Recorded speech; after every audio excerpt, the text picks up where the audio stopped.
2016 as reported by the select committee be taken into consideration. माननीय Shrimati Pratima Dhanorkar ji, Pratima Dhanorkar ji, she is standing on of it. धन्यवाद अध्यक्ष महोदय. धन्यवाद अध्यक्ष महोदय. आज मी या सभागृहात सादर झालेल्या दिवाळखोरी आणि नादारी संहिता दुरुस्ती विधेयक 2025 वर माझे विचार मांडण्याकरता मी आपल्यासमोर उभी आहे. 2016 मध्ये जेव्हा हा कायदा आला तेव्हा उद्योगांना वेळेत पुनर्जीवित करणे हा मुख्य उद्देश होता. मात्र गेल्या शतकातील अनुभव पाहता या प्रक्रियेत अनेक गंभीर संरचनात्मक अडचणी निर्माण झाल्या आहेत. माननीय अध्यक्ष महोदय, प्रामुख्यानं दिवाळखोरीच्या बाबतीत असतील किंवा कॉपरेटिव्ह बँकेच्या बाबतीत बोलायचं झालं तर बुलढाणा, वर्धा आणि उस्मानाबादचं मी 2002चं प्रामुख्यानं उदाहरण आपल्यासमोर सांगेल की ज्या बँकेची कॅपॅसिटी ही 100 करोडची आहे अशा लोकांना आपण 1000 कोटीपर्यंत कर्ज देऊन लोन देऊन आपण त्यात प्रामुख्याने तपासलं पाहिजे की त्याची कॅपॅसिटी हे खरंच तेवढं लोन घ्यायची आहे का. त्याची कॅपॅसिटी जर 100 करोडची असेल तर 100 करोडचंच लोन आपण दिलं पाहिजे. पण आपण 1000 कोटीचं लोन त्या ठिकाणी दिलं. आणि प्रामुख्यानं बुलढाणा जिल्हा मध्यवर्ती बँकेच्या बाबतीत बोलायचं झालं तर ही दिवाळखोरी झाली. आणि ही का झाली यात प्रामुख्यानं दोषी कोण होतं की संचालक मंडळानं आपल्या जे जवळचे नातेवाईक असतील, आपल्या ओळखीचे जे लोक आहे अशा लोकांना, सगळ्या लोकांना लोन त्या ठिकाणी देऊन बँकेची एक प्रकारची फसवणूक या ठिकाणी केली. आणि जास्त कॅपॅसिटीपेक्षा जास्त ही लोन दिल्यामुळे या ठिकाणी हा प्रकार झाला. आणि खऱ्या अर्थानं जे लोन दिलं त्यात लोनमध्ये हे शेतकऱ्यांच्या घामाचे पैसे त्या ठिकाणी होते. म्हणजे नुकसान हे फक्त त्या ठिकाणी शेतकऱ्यांचं झालं. ज्यांनी कर्ज वाटप केलं किंवा ज्यांनी कर्ज घेतलं त्याचं तीळ मात्रही नुकसान या ठिकाणी झालं नाही. आणि पैसा काही कमी पैसा या ठिकाणी नव्हता. जवळपास 300 ते 700 कोटीपर्यंतचा पैसा या ठिकाणी शेतकऱ्यांचा हा कर्जाच्या निमित्तानं त्या ठिकाणी वाटला गेला.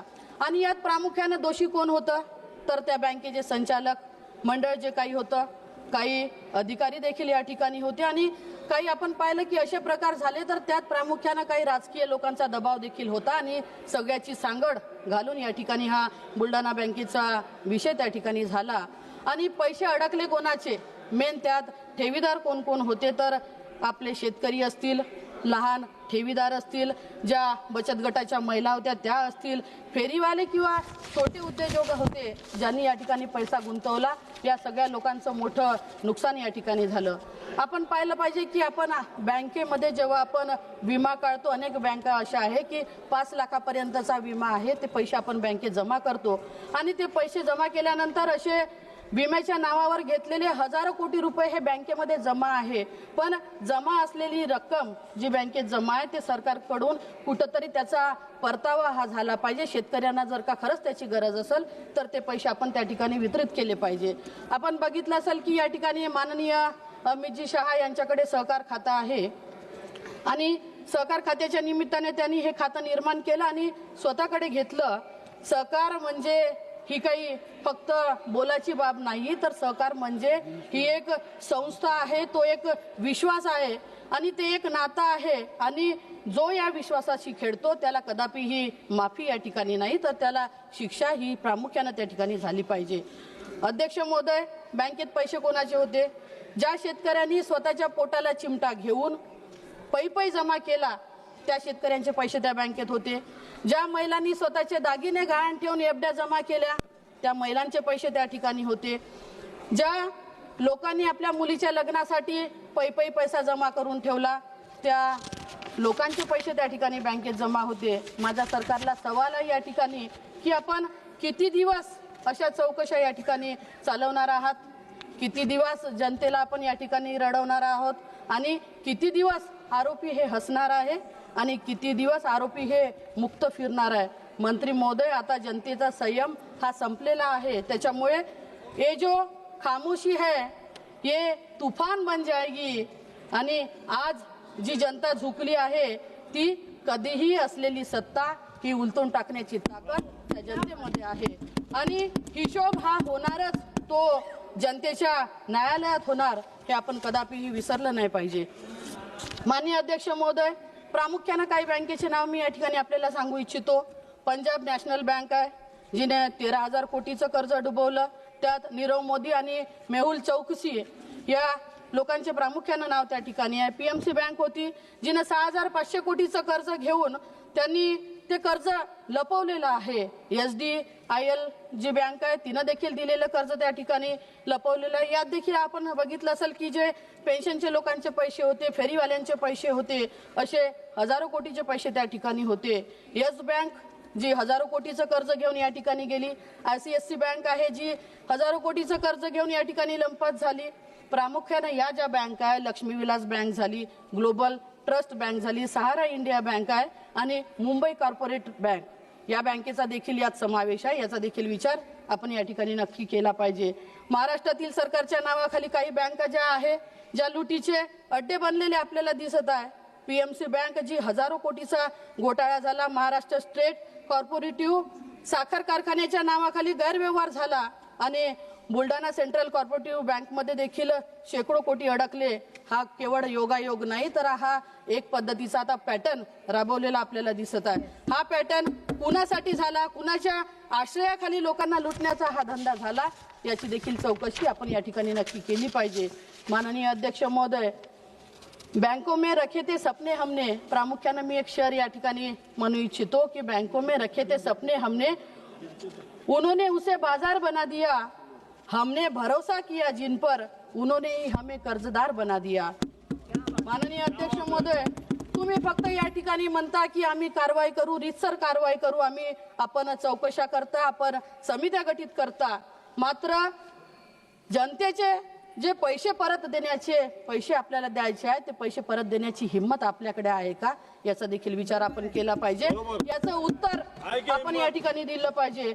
आज या जगाच्या समोर मोठं उदाहरण आहे, मी प्रामुख्याने ते उदाहरण आपल्याला सांगू इच्छितो की जिचं नाव लिमन ब्रदर बँक आहे, जिच्या माध्यमातून लाखो लोकांचे पैसे लुटले गेले, अनेक लोक बेरोजगार झाले आणि करोडो लोकांचे लुटलेले पैसे घेऊन या बँकेचे लोक लंपास झाले। त्यात तेच झाले की कॅपॅसिटीपेक्षा जास्त लोन या बँकेने लोकांना दिलं आणि जेवढी कॅपॅसिटी यात नव्हती तेवढा लोन वितरित केल्यामुळे त्या घेतलेल्या लोनचा पैसा हा रिअल इस्टेटमध्ये त्या ठिकाणी वापरण्यात आला आणि प्रामुख्यानं या तऱ्हेच्या बँका ज्या रिअल इस्टेटच्या माध्यमातून दिवाळखोरीच्या वाटेने घेऊन चालल्या, याचा देखील विचार आपण केला पाहिजे। प्रामुख्याने प्रकर्षाने आपण या ठिकाणी बघितलं पाहिजे की अशा बँक ज्या पद्धतीचे चुकीचे काम करताय अशा बँकेवरती आपण कारवाई करणार का, हा देखील प्रश्न माझा आपल्या या ठिकाणी आहे। मुंबई कॉर्पोरेटिव्ह बँकेच्या बाबतीत बोलायचं झालं तर मोठा भ्रष्टाचार त्यात झाला, विधानसभेत गदारोळ झाला की बँकेत भ्रष्टाचार झाला म्हणून, पण ज्याच्यावर आरोप झाले ते गुन्हेगार सिद्ध झाले, यावर काय कारवाई झाली याचा देखील आम्हाला असं दिसत आहे की कुठेतरी हजारो कोटीचा हा घोटाळा झाला असताना देखील सत्ताधारी पक्षाशी निगडीत असल्यामुळे त्यांना कुठेतरी राजश्रय मिळाला आणि या राजश्रयामुळे ते सगळे आरोपी खुलेआम त्या ठिकाणी फिरत आहे।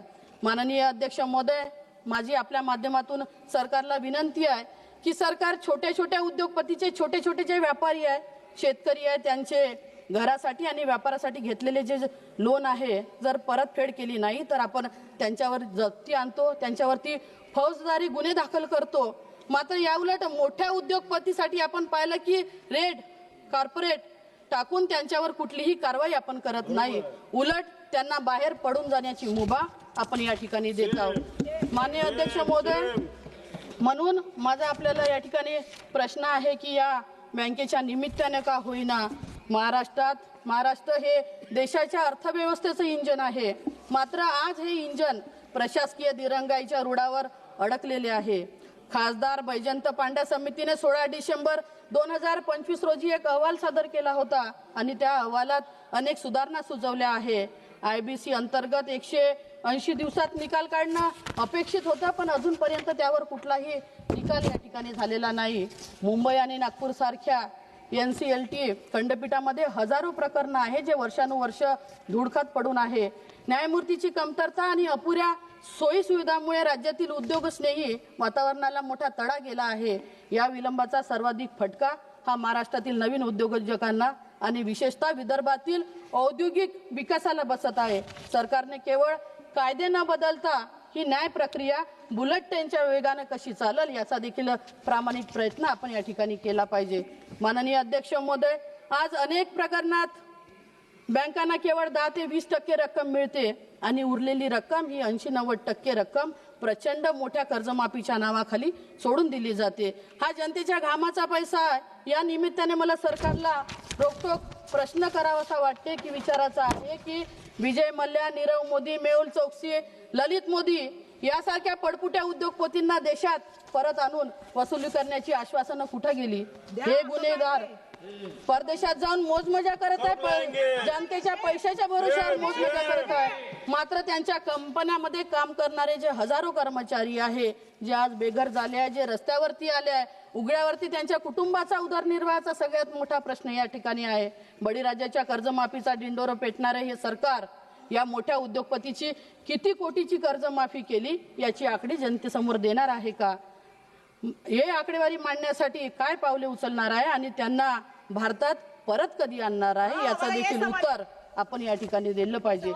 कॉर्पोरेटिव्ह क्षेत्रामध्ये सरकार जेवढी तत्परता दाखवते, आपण पाहिलं असेल तेवढीच संवेदनशीलता बर्ड्स ऍक्ट 2019 बाबत का दिसत नाही? केंद्र सरकारने हा कायदा फसव्या योजना विरुद्ध आणला, पण आज मैत्रेसारख्या सहाऱ्यासारख्या कंपन्यामुळे आज अनेक ठिकाणी आपल्याला या कंपन्या बुडीत खात्यात गेलेल्या आपल्याला दिसत आहे। 10 वर्षापासून सामान्य लोकांचे जीवन समृद्ध बहु राज्य सरकार, मैत्रे आणि सहारा इतर या संस्थांमध्ये गुंतवणूक केलेले पैसे आज पावेतून मिळालेले नाही। या गुंतवणूकदारामध्ये मोलमजुरी करणारे गावखेड्यातील गरीब कुटुंब, सेवानिवृत्त कर्मचारी, महागाईच्या काळामध्ये या सर्व गरीब कुटुंबांना आर्थिक अडचण भासत होती। मात्र या गरीब कुटुंबातील लोकांना जर हा त्यांचा गुंतवणूक केलेला पैसा जर का मिळाला नाही तर या कुटुंबावर उपासमारीची वेळ त्या ठिकाणी आली आहे। नाईलाजाने काही लोकांनी आपली जीवन यात्रा ही संपवलेली आहे।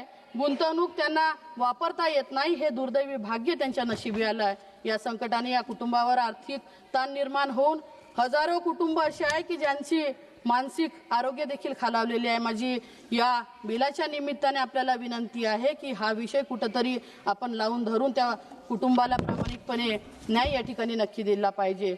आदरणीय मंत्री महोदय, या बर्ड्स ऍक्टच्या बाबतीत देखील आपण पाहिलं की महाराष्ट्रातील लाखो कष्टकरी आहे, गुंतवणूकदार आहे, जे उद्ध्वस्त झाले आहे। ईडी, सीबीआय आणि सेबी सारख्या केंद्रीय यंत्रणांना देखील जप्त केलेल्या मालमत्ताचे मूल्यांकन का रखडले आहे? जप्त केलेला हा निधी तात्काळ सक्षम प्राधिकरणाकडे वर्ग का केला जात नाही? ज्याप्रमाणे आपण उद्योगासाठी IBC मध्ये सुधारणा करत आहोत, त्याच तत्परतेने बर्ड ऍक्ट अंतर्गत 180 दिवसाच्या आत सामान्य पीडित गुंतवणूकदाराला त्याचा पैसा परत मिळणं याची लेखी खात्री हे सरकार देणार का? हा देखील प्रश्न माझा या ठिकाणी आहे।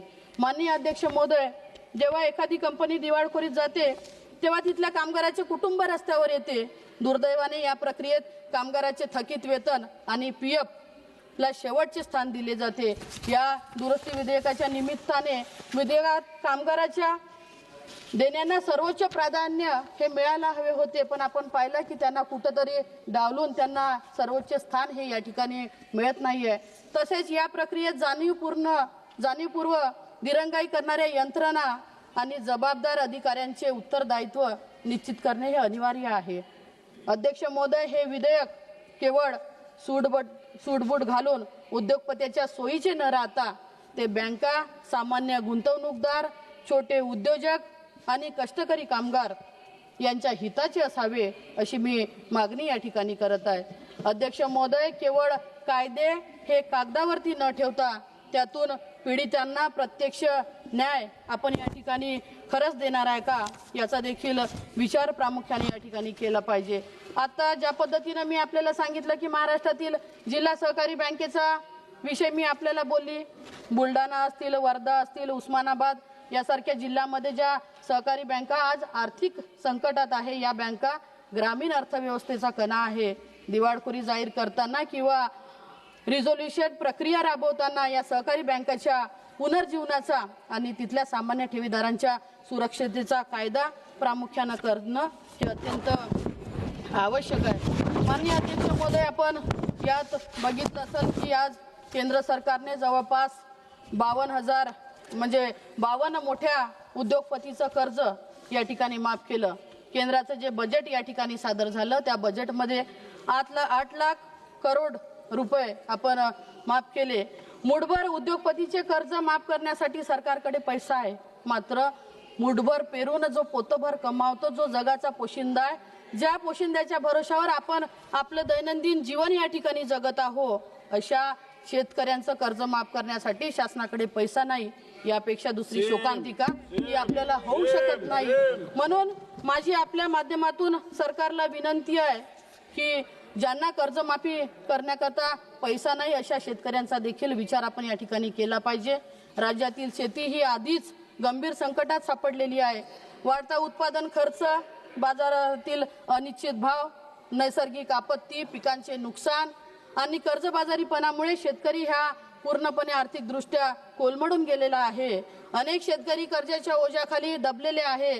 अशा परिस्थितीत संपूर्ण कर्जमाफी होणं हे अत्यंत आवश्यक आहे. पण आपण पाहिलं की शेतकऱ्यांची कर्जमाफी करण्याकरता किंवा शेतकऱ्यांचा सातबारा हा कोरा करण्याकरता आपल्याकडे पैसे नाही. मात्र जे मोठे उद्योगपती या ठिकाणी कर्ज घेऊन पडत आहे, अशा लोकांसाठी आपल्याकडे मोठ्या प्रमाणात कर्ज आपल्याला दिसत आहे.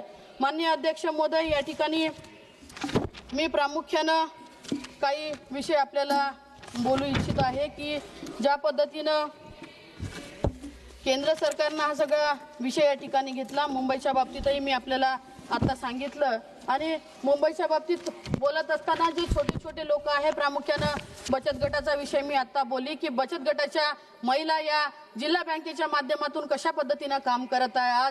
आतापर्यंत लोकांची मानसिकता होती की महिला या फक्त ग्रामीण भागात नाही तर शहर भागातल्याच महिला हुशार असतात, ग्रामीण भागातील महिला या काम करू शकत नाही. पण जिल्हा बँकेच्या माध्यमातून जे बळ पाठबळ महिलांना देण्यात येते, त्या माध्यमातून महिला या अतिशय सक्षमपणे ग्रामीण भागात देखील काम करत आहे. आणि हे सगळं करत असताना फेरीवाले असतील, छोटे छोटे उद्योग करणारे लोक असतील, यांच्यासाठी आपले सगळे अटी नियम आहे. मात्र जे खऱ्या अर्थानं समाजात काम करत आहेत त्यांच्यासाठी आपला नियमना हा कायदा या ठिकाणी का नाही, याचा देखील विचार आपण या ठिकाणी नक्की करावा.